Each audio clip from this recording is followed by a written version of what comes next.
WHO 13 political director Dave Price, you were there. Polls showing DeSantis has a lot of ground to make up, given we have a lot of time yet to try to catch former President Donald Trump. For sure. It is still early. We're talking here the end of May. The caucuses won't be until January or February, so that could be a lot of time.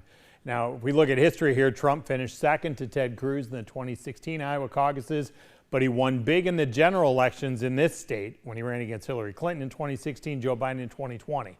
Now, DeSantis has lined up support of about 36 Iowa legislators, hoping for a show of force to convince Iowans to support somebody other than Trump next time around.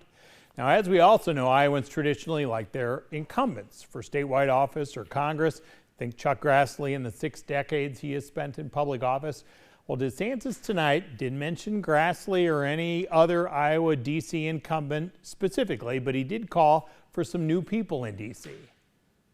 We need to inspire Americans from around the country to maybe pick up your family and move to the nation's capital for 2, 4, 6, or 8 years, because we need people who live in the country to come out to D.C. to reassert the right of we the people to run our own government. Tonight, DeSantis spoke before 400 to 500 people at Eternity Church in Clive for the event. Spoke out against what he considers the woke movement of Democrats. He ripped diversity, equity, and inclusion efforts, along with conversations in schools about gender identity.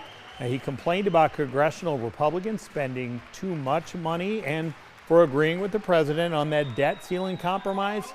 I asked him after the speech whether Iowa's Republican congressional delegation would be wrong for supporting the deal so that the federal government does not default on its previous debts. I have said my piece. You heard it out there, and they can do their piece. You know, I've been in the Congress, and sometimes some of my best friends are in that Congress now. Maybe have a different view than me, and that's just kind of the way it shakes.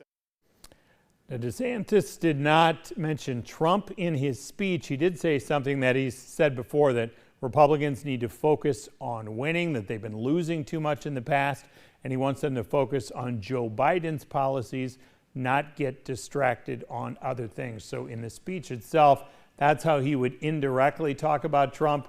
In the availability he had afterwards with reporters, he talked a little bit more critically about Trump, wanting Trump to be more specific about what he would do with the debt ceiling, for one, and how they have difference of opinions on how he's handled Disney in Florida, for example. But in the speech, kind of stayed away from Trump.